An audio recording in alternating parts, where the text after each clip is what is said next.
इधर एक बार Tata Motors day, मैं कल के लिए एक स्टॉक ढूंढ रहा था बहुत देर से। कल के लिए कोई स्टॉक जो कि पैसे कमा के दे सकता है। थोड़ा रिस्क इन्वॉल्व है इसमें, ठीक है 4 दिन चल रहा है, लेकिन कल क्या होगा अगर ये पॉजिटिव खुलता है चंदन, वो है 325 काट के ऊपर खुलना। दैट मीन्स ये ऑलमोस्ट अपने 52 हफ्तों के नए हाई को स्ट्राइक करेगा और एक ऐसे जोन में एंटर करेगा जहां बहुत दूर तक कोई सप्लाई जोन नहीं है। क्या राय कहते हैं आप? जी हाँ, बिल्कुल सही कहा आपने। टाटा मोटर्स और टाटा मोटर डीवीआर दोनों पे हमारा पॉजिटिव रहा है और मेरा मानना है कि ये जिस हिसाब से कंटिन्यू पॉजिटिव पैटर्न बना के और लगातार बढ़त बना रहा है, साफ संकेत दे रहा है कि अभी भी तेजी यहाँ पे जारी रह सकती है। टाटा मोटर्स में हमारा मानना है इमीडिएट में 492 फिर 500-520 तक के लेवल आ सकते हैं। टाटा मोटर डीवीआर यदि कल पॉजिटिव ओपनिंग होने की गुंजाइश है तो ऊपर में 333 से लेकर 337 तक का लेवल देखा जा सकता है। और जिस हिसाब से प्राइस पैटर्न बना है और एक कप एंड हैंडल पैटर्न यहाँ पे बना है, क्लियर इंडिकेट कर रहा है कि इमीडिएट स्विंग है वो आ सकते हैं। और मेरे हिसाब से यदि किसी ट्रेडर को थोड़ा सा रिस्क लेना है तो इस काउंटर में जरूर ट्रेड कर सकते हैं। जी, इसके अलावा कल के पर्सपेक्टिव से एक खबर और आपको बता दें, कल मैक्स वेंचर्स की लिस्टिंग होगी। मैक्स इंडिया के डीमर्जर के बाद ये कंपनी बनी थी और मैक्स फाइनेंशियल में जो कामकाज शुरू हुआ वो 27 जनवरी से हुआ और अब कल मैक्स वेंचर्स इंडस्ट्री यानी MVIL की लिस्टिंग होगी। और हाल ही में हमने देखा भी था कि मैक्स इंडिया ने अपने जो 3 बिजनेस थे उनको 3 सेगमेंट्स में विभाजित किया था, इंश्योरेंस, हेल्थ और मैन्युफैक्चरिंग।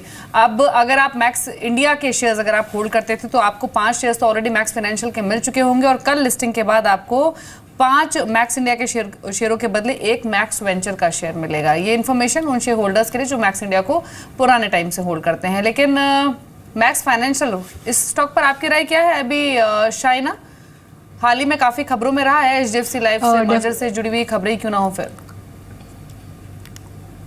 ठीक है, अभी देखना पड़ेगा जैसे वो मर्जर होता है नहीं होता है। अगर होता है तो बहुत ही पॉजिटिव है मैक्स फाइनेंस के लिए, क्योंकि उनके वैल्यूएशंस बढ़ जाएंगे जब मर्जर होएगा HDFC लाइफ के साथ। अदर देन दैट दूसरा मेरी राय होगी to get into HDFC itself, क्योंकि जो इंश्योरेंस बिजनेस है वो डेफिनेटली पॉजिटिव है and plus you have the overall lending business of HDFC, तो HDFC में ज़रूर आप एंट्री कर सकते हैं। चलिए अब हम क्लोजिंग की तरफ बढ़ रहे हैं। 8217 की ट्रैजेक्टरी, जैसे कि हमने शुरुआत में भी चर्चा की थी कि एक बड़ा ग्लोबल इवेंट है ब्रेक्जिट, याद रखिएगा, और उससे पहले कोई बहुत बड़ी पोजीशन होल्ड नहीं करना चाहेगा, न FI, न DI, न क्लाइंट, न प्रोप्राइटरी। अगर आप देखें किसी प्रकार के, अगर आप देखें मार्केट की फोर्सेस की तरफ से, आप मार्केट में बहुत पैसा नहीं आता देखेंगे और वही एग्जैक्टली हुआ। इंडेक्सेस बिल्कुल फ्लैट है। लेकिन आज अगर आप देखें वायदा कारोबार में जिन स्टॉक्स ने बहुत अच्छा प्रदर्शन किया, KPIT टेक्नोलॉजीज, REC, माइंडट्री, इन सभी काउंटर्स ने काफ़ी स्ट्रॉन्ग मूव दिया। चाहे अगर आप देखेंगे आज पहला ई ऑक्शन आज था, लेकिन आज कुछ स्टॉक्स को देखिए, CCL प्रोडक्ट्स को छोड़ के, एडिसन मलयालम को छोड़ के, बाकी Tata global, McLeod, Russel, Jayshree tea, इन सभी काउंटर्स में थोड़ी बहुत सॉफ्टनेस जो रही। उसके बाद अगर आप देखें कुछ और स्टॉक्स, ब्रिटानिया, उसके बाद वेस्ट लाइफ को देखिए, HUL को देखिए, जुबिलेंट फूड्स को देखिए, डाबर इंडस्ट्रीज़ को देखिए, पोटेशियम ब्रोमेट के आप देखें जो इस्तेमाल पे जो रोक लगी उसके बाद से इन स्टॉक्स पे इम्पैक्ट देखिए। GST आज एक नई थीम थी और आई थिंक जितने भी अगर आप देखें पॉलिटिकल फोर्सेस हैं उनकी तरफ से अब शायद लग रहा है कि GST अब एक वास्तविकता होगी। गति ऑलमोस्ट है ट्रैजेक्टरी में। सिकाल्स, पटेल इंटीग्रेटेड, स्नोमैन लॉजिस्टिक्स, अल्कार्गो, सभी में काफ़ी स्ट्रॉन्ग मूव था। उसके बाद चीनी को देखिए, चीनी ने आज सरेंडर किया, सिमहावली शुगर, मवाना शुगर। उसके बाद अगर आप त्रिवेणी इंजीनियरिंग को देखिए, करीब 1.5% नीचे रहा, तो most of the stocks are I think आज ऑलमोस्ट नीचे की तरफ। ये डेरिवेटिव्स में काफ़ी एक्टिव स्टॉक्स थे जिसमें मैं जिक्र कर चुका हूँ। एक PTC इंडिया और मदरसन सुमी, कुछ और काउंटर जहाँ पे काफ़ी स्ट्रॉन्ग एक्टिविटी थी आज।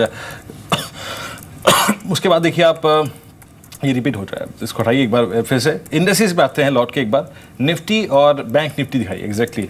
ये FNO में सबसे ज़्यादा जिनमें डैमेज हुआ, Tata power, NTPC, India cements, Adani ports and SEZ, ये कुछ अगर आप देखें काउंटर्स, अजंता फार्मा जहाँ पे सॉफ्टनेस थी। निफ्टी डे लो की तरफ, लेकिन आई थिंक मेरे लिए सबसे इंपॉर्टेंट है कि 8200 की ट्रैजेक्टरी को उसने सरेंडर नहीं किया।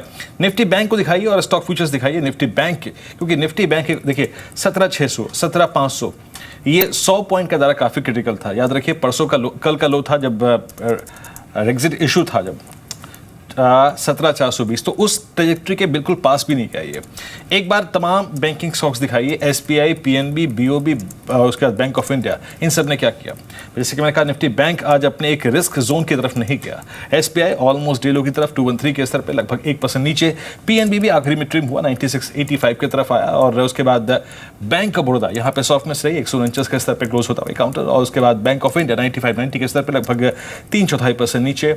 और यूनियन बैंक 125.50 पे, देना बैंक ऑलमोस्ट डेलो की ट्रैजेक्टरी पे, हल्का सा पुल बैक बाद में आया 36.30 की तरफ, और इलाहाबाद बैंक ये स्टॉक ऑलमोस्ट डे की ट्रैजेक्टरी में। आज मेटल्स में आप देखिए शानदार प्रदर्शन हिंडाल्को का था, भारतीय इन्फ्राटेल आज एक अच्छे पुल बैक मोड में रहा। उसके बाद भारतीय इन्फ्राटेल के बाद ONGC की आप देखें तो आज ये करीब 3 रुपये ऊपर, और साथ ही साथ ONGC के बाद जिन काउंटर्स में इनफैक्ट मूव था उसमें एक हिंडाल्को, ONGC, भारतीय एयरटेल और साथ ही साथ M&M। मार्केट्स क्लोज 8209, 30 अंकों के नुकसान के साथ as per the provisional figures.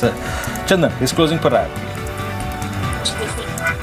कल के दिन एक अच्छी खासी रिकवरी हुई थी। बाजार ने ओपनिंग नेगेटिव के बाद में लगभग 100 पॉइंट से ज़्यादा की रिकवरी देखी, बट आज बाजार फॉलो बाइंग नहीं दे सका और अभी भी लगभग 18 दिनों से एक ट्रेडिंग रेंज में फंसा हुआ है। और मेरे हिसाब से रेंज ब्रेकआउट है वो जो ग्लोबल इवेंट आने वाले उसके बाद ही होगा, बट फिर भी जब तक 8150 होल्ड कर रहा है तब तक होप यही है कि बाजार का ट्रेंड है वो इंटेक्ट रहेगा। 8242 यदि निकल जाता है अब सस्टेनेबल बेसिस में तो मेरे हिसाब से बाजार में एक नई तेजी का मूव स्टार्ट हो पाएगा। जी, तो इंडेक्स 8209 के लेवल पर निफ्टी क्लोज हुआ है, 29 अंक की कमजोरी से, सेंसेक्स में भी 54 अंक की कमजोरी देखी गई है। लेकिन अब फटाफट से देख लेते हैं स्टॉक्स फास्ट 50 की परफॉर्मेंस जो कि आपकी स्क्रीन पर है। सिटी केबल बाय कॉल दी गई थी, टारगेट इसने अचीव किया, 3795 पर क्लोजिंग हुई स्टॉक की। मैक्सवेल इंडस्ट्रीज इसने भी अपने लक्ष्य को हासिल किया, 66 के लक्ष्य दिए गए थे, अपने टारगेट्स को हिट किया स्टॉक ने भी। बिग हिट के तौर पर सुबह सामने आया, 11 रुपये 20 पैसे के लक्ष्य दिए गए थे। इनफैक्ट अपने टारगेट को इसने अचीव किया क्योंकि क्लोजिंग जो है 11 रुपये 25 पैसे के स्तर पर हुई है। टारगेट हिट हुआ गायत्री प्रोजेक्ट्स का, 661 के लेवल्स के लिए बेट करने की सलाह दी गई थी, इन टारगेट्स को इसने इंटरडे में अचीव भी किया। आज इमामी, यहाँ भी अगेन टारगेट हिट हुआ, 1062 के टारगेट्स दिए गए थे। तो 50 स्टॉक्स आपको बताए जाते हैं और बहुत सारे ऐसे स्टॉक्स रहे जिन्होंने अपने टारगेट्स को अचीव किया और जो कि अपने टारगेट्स के नजदीक भी पहुंचे। कुछ और परफॉर्मेंस है आपकी स्क्रीन पर जिनमें गोल ऑफशोर, डॉल्फिन ऑफशोर अपने टारगेट्स को ओवरशूट किया, फिर अपने टारगेट्स को अचीव किया इन स्टॉक्स ने। राज टीवी यहाँ पे खरीदारी की राय दी गई थी, इसने भी अपने टारगेट्स के नजदीक पहुंचा, अपने टारगेट को अचीव किया। पीजी इलेक्ट्रिकल, तो बहुत सारे ऐसे स्टॉक्स हैं इन 50 स्टॉक्स की कैटेगरी में जो कि एक स्ट्रॉन्ग परफॉर्मर है। हर रोज 7:30 से 8 के दौरान हम आपको बताते हैं 50 ऐसे स्टॉक्स जिन पर आज आप इंट्राडे में बेट कर सकते हो। तो हर रोज देखिए हमारा एक खास शो स्टॉक्स फास्ट 50 सुबह ठीक 7:30 बजे, मंडे से फ्राइडे के दौरान।